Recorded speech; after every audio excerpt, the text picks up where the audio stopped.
in my mind, healing is a journey, not a destination.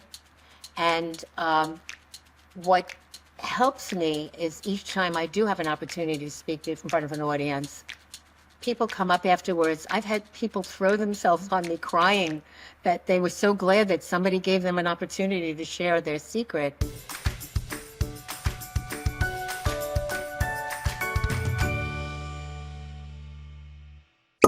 Well, hello and welcome to Uncorking a Story. I'm your host, Mike Carlin, and today I'm excited to introduce you to Babs Walters, whose memoir, Facing the Jaguar, just came out today. Congratulations on your launch day, Babs.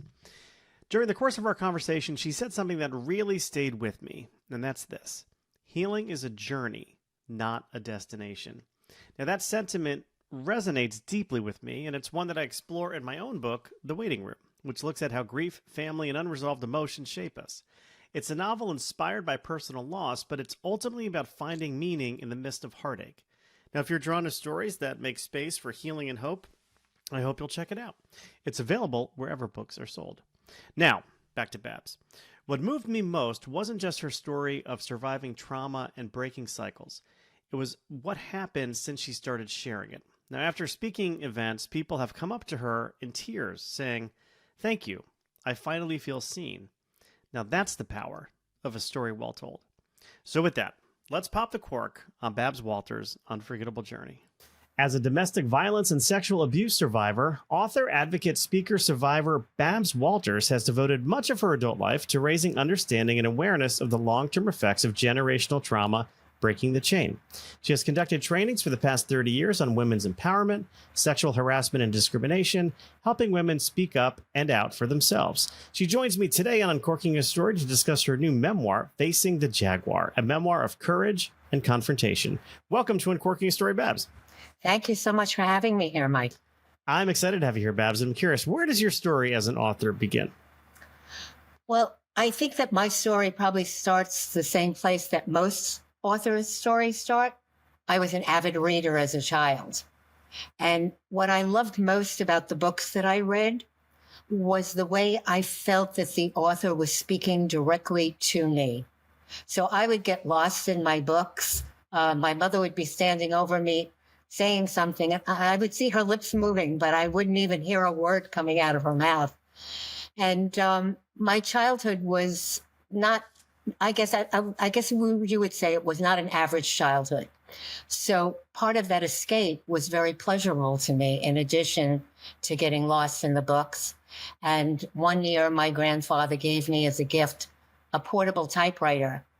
And that's what started me on my actual physical journey. But my career in human resources and executive coaching had me developing and delivering a lot of corporate training. So I did mostly, I guess you would call it, technical writing in those days. And that's what started me a few years ago. After I sort of left corporate America, I wrote a business book to help me capture everything that I had tried to teach managers and executives. And it was called Your Employees Did What? It was 7 strategies for driving workplace performance. And I used it as a calling card to get clients when I went into my own business. But this book here is the first attempt that I've had at publishing my story. So for that first book, I'm curious, did you use that typewriter your grandfather gave you? No. As a matter of fact, I went from that portable typewriter, which was so wonderful to be able to carry around, to an electric typewriter. Wow, that was huge. To a word processor. And now look at us. You could sit in the palm of your hand. You can write a book if you wanted to.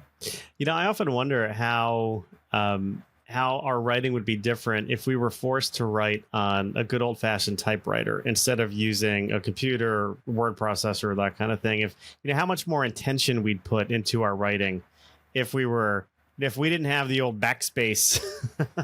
Well, it's interesting that you say that, because there are times when I would write longhand just because I didn't have a device near me. So you could always find a scrap of paper someplace. But one time I actually sat down and tried to write like a whole chapter longhand. And boy, that was painful. I couldn't wait to get back to my keyboard. I can only imagine the feelings of carpal tunnel that would come in. One of my favorite authors is Daniel Silva, and he's known for writing all of his novels longhand on legal pads, like while lying down on the floor of his office. I don't know if that's true, but I did hear him say that at one point in time.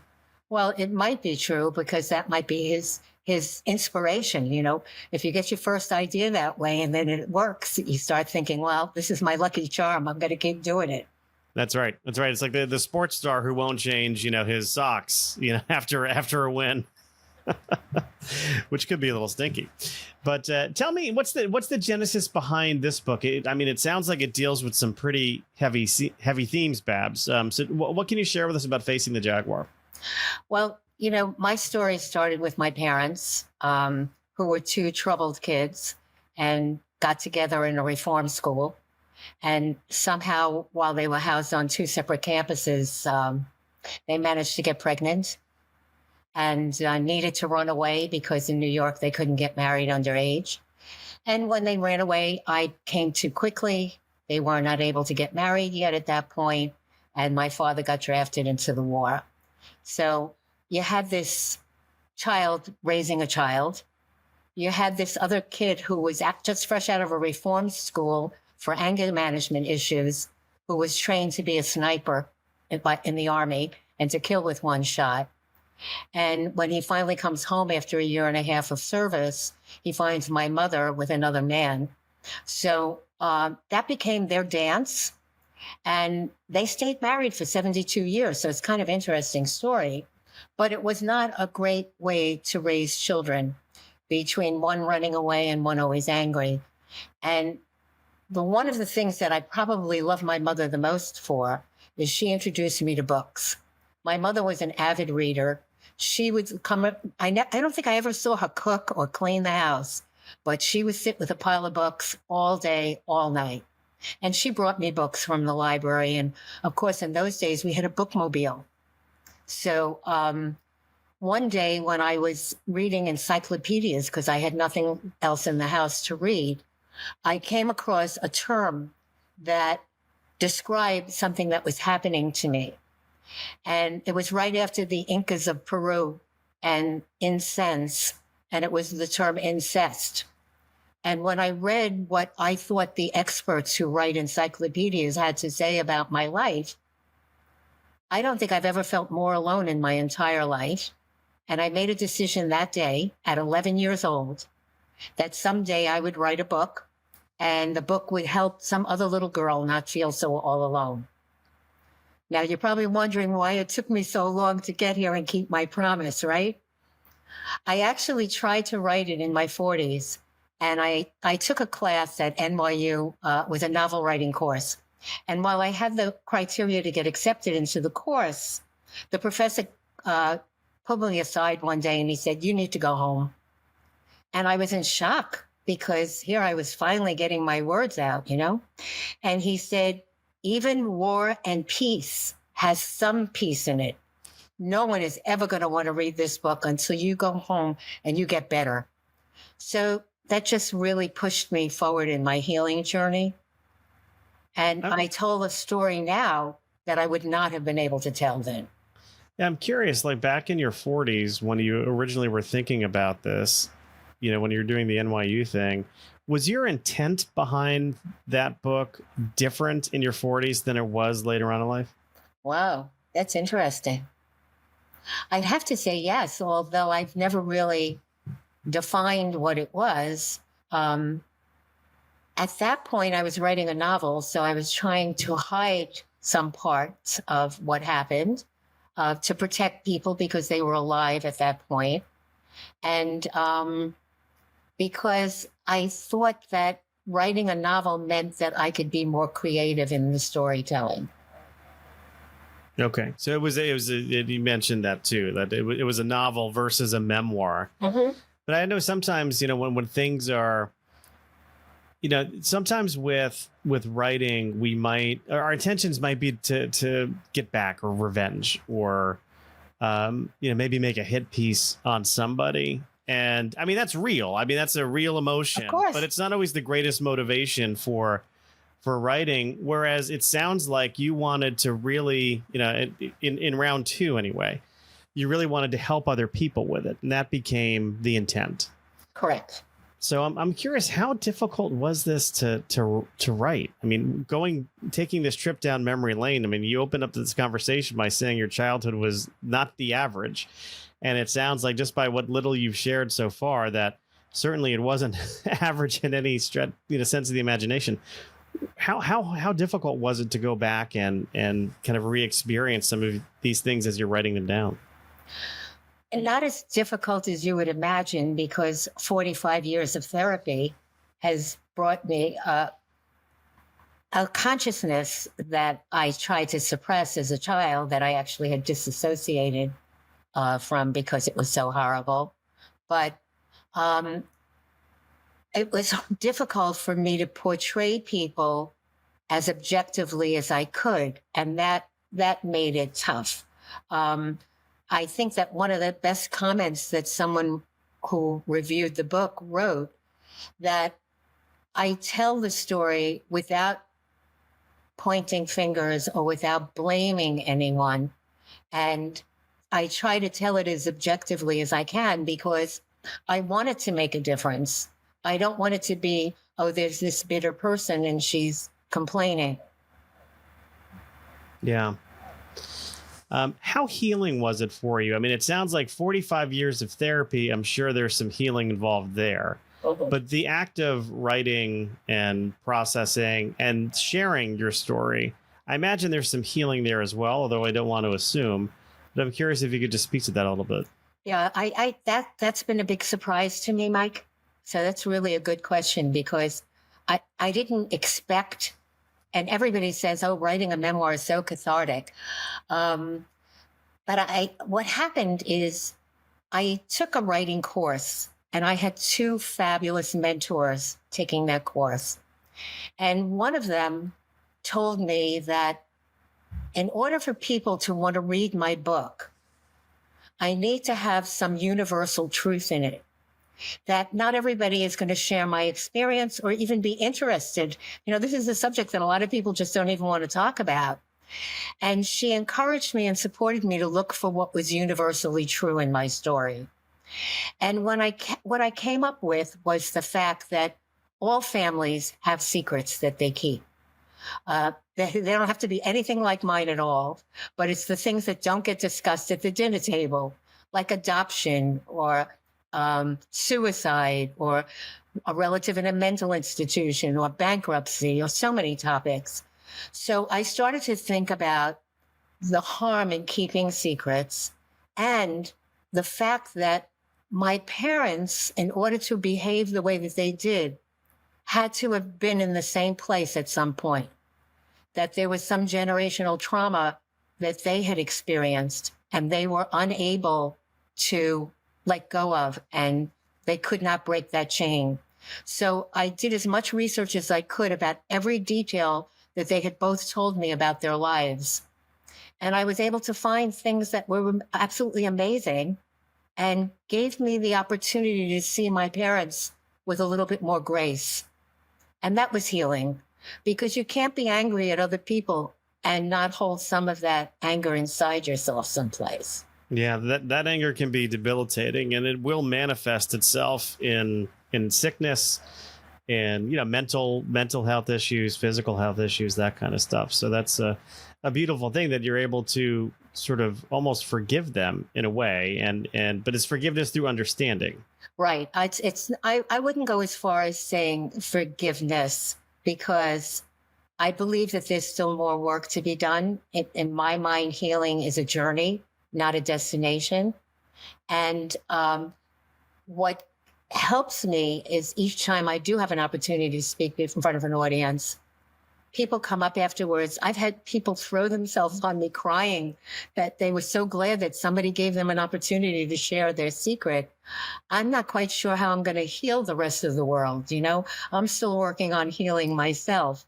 But I do think that if my parents were not mine, I could see them completely differently than I did growing up. So I have years of this history. And today I can say to you, I look at them and I say, I got something that they didn't have. I broke the chain. Yeah, that's powerful. That's powerful, being the breaker of chains, if you will. I love that notion that healing being a journey, not a destination. I think a lot of people think, particularly those who go into treatment, to therapy, I just want to get better, and this will end at some point. But it sounds like there's no finish line to it. Well, I gave myself a nickname. I am a self-help junkie, Mike. So I love anything that I can find that creates a bigger awareness for me so I can think of life differently. I've been working on like reframing things for years now. And um, I always thought that, well, if you get a cut, you put a Band-Aid on it and then the cut is gone, it heals. Or if you have a cold, the cold goes away. But there are certain things that go deeper than that. And I've subsequently learned about CPTSD, which is a little bit different than veterans returning from war experience.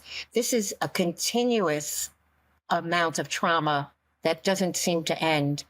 And that's in your cellular memory. I still get triggered. My husband loves to joke. He's a big teaser. And there are times that I can't believe that he's seriously trying to be funny. I think he's serious. There's an element of truth in his humor, and that's the piece that I hold on to. Now, I know that I can work on that area. If I make it important enough, I can spend some time and heal that. But I don't think that I'm ever going to be the child that I would have been if this didn't happen to me. But it did, and in some ways, it's been a benefit too. Yeah, that's the silver lining there. It's like it's something happening for you and not to you, which is kind of a different way. Easier for an outsider to say that than maybe for someone to realize it. But I have seen that in my own life when something that's objectively tragic happens. If you're able to look back and say, okay, well, what did I learn from that? What did I come away with? My brother passed away a couple of years ago. And it was horrible. I mean, he was 57. He had a very young family, Wow. Died of something that he should not have died from because he died of lung cancer, was never a smoker, one of those odd situations. And, what I walked away from after processing it for a while, it took me a while to really see this, but it was one of the greatest lessons of love I ever saw. Just the love that he and his wife, my sister-in-law, shared, the love around him. Well, It was, I mean, so that was something that was really objectively horrible, but it taught me so much. And I was able to take away something very positive and beneficial from it. well, you really gathered a lot from that one experience because I like to say it's not what happened to us. It's what we do with what happened to us. Yeah. And I've always been taught that it's my responsibility to repair the world. And the world is just too messed up for me right now. So I'm just concentrating on my corner of it, Mike. And you learned a big lesson there from your brother. And it's a tribute to him and to you that you can share that. And maybe there's something more you might want to do with it. Well, you never know, Babs. You never know. But you mentioned you just mentioned that you took it upon yourself or thought you had to take it upon yourself to heal the world. And I'm thinking to myself, that is a tremendous weight to put on your shoulders. I'm thinking of Atlas. Right. Well, I do have my jazzercise shoulders. Yeah, it's not meant as a responsibility. It's meant as a community. That we're not here by ourselves. And I remember early on being taught this cliche, but you can give a man a fish and you can feed him for the night, or you can teach a man to fish and you can feed him for life. So maybe my corporate training has something to do with the fact that if I've learned something, I want to share it. If I have walked through darkness and I now have a light, why shouldn't I shine it so that you can see your way out of it too? Yeah. In some ways, I think that's what we're all kind of called to do somehow, is to take our talents and these things that that we're good at and share them with others for the benefit of a larger community. So I think that's beautiful. The only unfortunate thing, and I've heard that expression before about the man and the fish. If you gave me a fish, I just wouldn't eat it because I do not eat fish, and it's something that drives my wife insane. But I would probably starve. I'd be the guy who would be wasting away while other people are having fillet of sole or whatever it is that somebody caught that. No, you take your knife out and you go find yourself some meat. That's right. That's right. Arr! I'd probably act all manly in some way. So writing the book, talk to me a little bit about sort of your path towards publishing here. A lot of writers listen to this show, and my goal is always to inspire them, not just with the stories behind the stories, but I like what I like to focus on, right, but the process and how you go from idea to manuscript to being able to pick it up on the shelf. Well, I have to say that every step that I took was guided. So I saw somebody that I had heard of who wrote a memoir, and I asked her how she got started. And she told me I took this 6-month course called How to Write Your Memoir in 6 Months. It sounds ridiculous, right? But I signed up for it. It's a course. I'm going to learn something. I mentioned to you before that I had 2 really great mentors, the one that helped me find the universal truth. But the other one said to me, I mean, I don't know if you know this, but I was just 80 this week. So happy birthday. Thank you. Thank you. I'm giving birth to the book on the week of my birthday. But she said to me, no one will read a book of an 80-year-old unknown person if they're going to tell the story of 80 years. So we need to find where your story starts and ends and where you can get your message out without telling the whole story. So we did a coming of age, and we actually ended my story at a certain point of confrontation with my father when I was in my 20s. And so the rest of the story was about the research that I did and how I validated what my parents had told me. So without these 2 mentors, without finding this universal truth, without knowing how to find the theme in my story, the through threads, I would not have been able to be sitting here with you today. Yeah. So if people are looking for advice, I certainly could recommend the course. And anybody who wants to get in touch with me, I would be glad to forward them to the publishers as well. Well, the other thing that sort of jumps out to me just by that response is, there is a notion that writing is a solitary thing, and it can be. Oftentimes we do write alone. I mean, I know I write alone, but it's very collaborative though, because once you start working with a mentor or an editor or an agent or whoever it is you work with, there is a collaboration. And I'm curious, how did you find your mentors? Was it through the course or somewhere else? Well, it started through the course. Part of joining this particular 6-month program was to have an accountability partner. And we were asked to define the level of accountability we wanted. Do we want just a light accountability, a medium level accountability, or a very high level accountability? And I wanted high level. We needed to produce 2,500 words each time we submitted our work. And I knew I needed to have my feet held to the fire because I have a life. And, there are things that get in the way. So that started the community. And then one of the mentors is a publisher. And she and I spoke, and she had suggested that she publish my memoir. So in order to become part of that program, she has 35 authors that are all being published summer 2025. And she introduced us all to each other.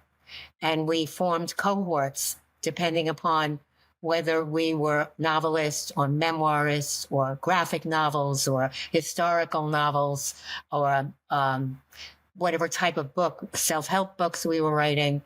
And through that journey, through this year-long working with these other authors and learning from each other and meeting each other in person, even though we live in different places in the US, we have plenty of support. We're a sharing section for each other. Yeah, it sounds like it. It sounds like it. And I know the work that your particular publisher produces is top quality. I have had the benefit of interviewing a lot of She Writes Press authors on this show, and you are all a top-notch bunch. I will say that. Thank you. And we have a great distribution system now. We're being distributed by Simon and Schuster, so that opens up our the places where our books can be found. That's right. How did you come up with the title? I didn't, but I have to tell you, I thought I had a great title. My original title was Sorry, Sis, This Story Has to Be Told. But that's because my sister, who had the same experience as I did, does not want the world to know. The publisher had decided that there was actually a theme in my story, and she called it a through thread. I didn't know anything. I thought you write a memoir, you just talk about your life. The through thread was the Jaguar. And once she pointed it out to me and I saw how many times the Jaguar showed up in my story, I went along with her on the choice of the title. Tell me more about this Jaguar. How does it show up in the story? Well, if you recall, I told you before that I had disassociated a great deal from what was happening in my childhood. And in order to survive, I couldn't be thinking about what was happening to me, especially after I tried to tell a few people and no one was able to help me. So that just kept shutting me down more and more. And I recalled that when my father would come into my room at night and pay me those nightly visits, that I squeezed my eyes shut so tightly that all I saw was black. And in that blackness, I felt myself being chased by a jaguar through the jungle. And as long as I kept running, somehow, eventually the jaguar would come to an end and I could wake up. Wow. Now the title makes sense. I mean, that metaphor of sort of facing the jaguar, is that your subconscious at play? I mean, it sounds like it's coming through as a through line in the book, but I'm curious, is that, I mean, I'm guessing it's a gift from the universe that it was able to come through like that on the page. Well, I actually have a connection, and it's really a horrible connection because years ago when I was a child, books could be discriminating and racist, but I don't know if they could still do that anymore, children's books. But I had read a book, a golden book called Little Black Sambo. Now, you're way too young to know this. But the thing about Little Black Sambo is he kept getting chased by tigers who liked his fancy clothes. He was an Indian child and he had these really beautiful, colorful clothing. And every time the tiger chased him, he would give up another piece of clothing, his vest, his pants, his shoes. So maybe you can see the symbolism on my nightly visits a little bit. But eventually what happened is he had no clothing left and the tiger came after him again. So he decided to run around this tree. I don't know how long he ran around the tree, but eventually he ran around the tree so long that the tiger melted into butter and he was able to put it on his pancakes and eat it. It was a stupid story. That is, I mean, that does not sound delicious. That was someplace inside me. So, wow. Yeah, it was subconscious. But a number of the vignettes in my memoir are dreams. I have had very vivid dreams. I did a lucid dreaming course once so that I could capture some of them. And that was just the biggest dream, facing the jaguar. Wow. Powerful, powerful story. And it sounds like your cries for help were not heard, or they were heard but not listened to. Well, one of my therapists told me, Mike, that this is a very messy topic and people avoid it because they don't want to get into the mess. So it's not a clear cut, clean, let's make this not happen anymore and fix it. It's very complicated. So I'm Yeah. not sure I blame them, but the help was not available then. Yeah, but that's a mess that has, shockwaves of repercussions throughout your entire life, I'm sure. Well, that's why I feel it's extra important now. I say that I've reached a point in my life where I'm very blessed. I have good health. I have a loving partner. I have 12 grandchildren. I dance and I write. I have nothing bad in my life. So I want to take this rest of my life and I want to use it to give meaning and purpose to what happened to me. Otherwise, it was senseless. So if I can help somebody else, if I can inspire or motivate or encourage, I was looking at the word encourage. It's really about having courage. And when you encourage someone, you give them courage to do what they need to do. So I've got plenty of courage here that I want to give away. And I'm hoping that I get to meet the people who need to hear it. Well, it sounds like you are. If you're going to speaking events and people are crying as they throw themselves at you, you're helping other people feel seen, which is a beautiful thing. So I have a question for you. Behind I think it's your right shoulder, there's a picture on the wall. Yes. I am curious as to what I've been staring at it since we've started talking. Is there a story behind that picture? I'm sitting in my husband's office because he's sitting in my office right now. I face the water and the sun. So my office is so bright that it would look like I had a halo around me. And he has the shady office. This is something from National Geographic magazine. It's a very famous, I think Steve Curry was the photographer. This woman has the most amazing eyes. There's a light shining on it right now, so I don't know how much you can see of it. But I don't have the story. You'd have to interview him for the story. Well, but I also have Jackie Robinson, and I have a whole bunch of other things around that he really likes. I'm curious. I always like to throw a couple of pop culture questions at people as we wrap up as a way of getting to know my guests a little bit more. And I'm curious, Babs. It sounds like you were a very avid reader when you were younger, but I'm wondering, television. Did you have anything that you liked to watch on TV when you were growing up? We didn't have a TV. We had radio, but we didn't have a TV. I lived in very low income housing projects. We didn't have much of anything, and we moved around a lot because we were always in trouble. But so there wasn't a lot of opportunity for, to have accessories. We did have 9 gun racks. Does that count? Well, that's another form of entertainment that I have not discussed on the program yet. But there's a first time for everything. Well, actually, I said that it came out of my mouth too fast. We had 9 guns. We had gun racks, but we didn't have 9. You were able to put more than one gun, and they were open racks. Oh wow! Yeah. Jeez, well, you mentioned your father was a sniper, right? Mm-hmm. So was this World War II? I'm imagining. Or? Yes, that is correct. Okay. All right.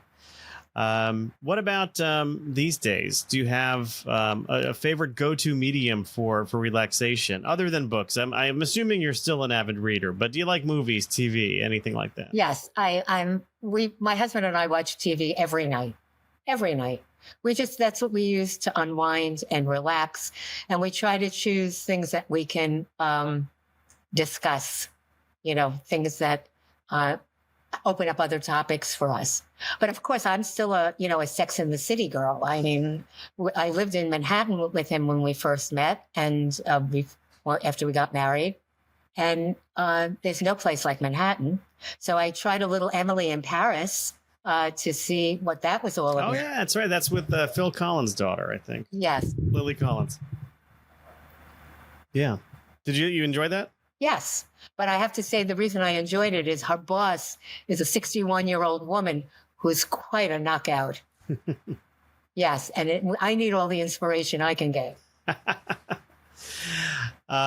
If you could go back in time and whisper some words of advice to your younger self, Seer, maybe it is to that girl who is, dreaming about, running and being chased while some terrible things are going on. What would you tell your younger self? How would you reassure your younger self? Wow. part of what started me on my healing journey was exactly that question. I had joined a group of young mothers when my first child was in nursery school. And the woman who was leading the group asked everybody to write a letter to their 5-year-old self and tell them what would be happening in the future in their lives. And the other women all read their stories about parties and proms and summer camp and college away. And I hadn't read mine. So the leader said it by the end, I think you should read yours. And of course, when I did, it was like a bomb went off in the room. The only thing that I could say to her is that there's something special inside you, and don't let the fact that nobody else seems to be having the same life that you are having deter you from being true to that piece of yourself. Beautiful, beautiful and reassuring. Babs, I know that Facing the Jaguar is out. Where can people pick up a copy? It's available wherever books are sold. So Amazon, Barnes & Noble, your local bookstore, even your public library. Ooh, let's not forget those public libraries. They That's serve right. a very important role in our community.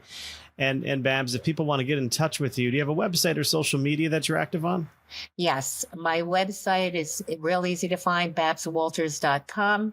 I have a YouTube channel at Facing the Jaguar. And my Instagram is at walters.babs. My actual birth name is Barbara Walters. So that's part of a problem when you're trying to establish yourself. And the other Barbara Walters shows up like in the first 20 pages of any search that you're going to do. So it's the same Walters, but Babs. Well, not a terrible person to be associated with. That's although right. I could see where search results would be a problem. Well, she once cashed one of my paychecks. I had written an article for the New York Times, and she was in their accounting department a little bit longer than I was, and they sent her my check. Oh, the nerve. Did you get it back? No, they just paid a second check. They said she didn't even know. She said she had a team of finance people. She never knew she got the check. Well, that's a good story. That's a great fun fact, or a 2 truths and a lie that you could use as an icebreaker. Yes. Babs, thank you so much for stopping by Uncorking a Story and letting me uncork yours. Thank you.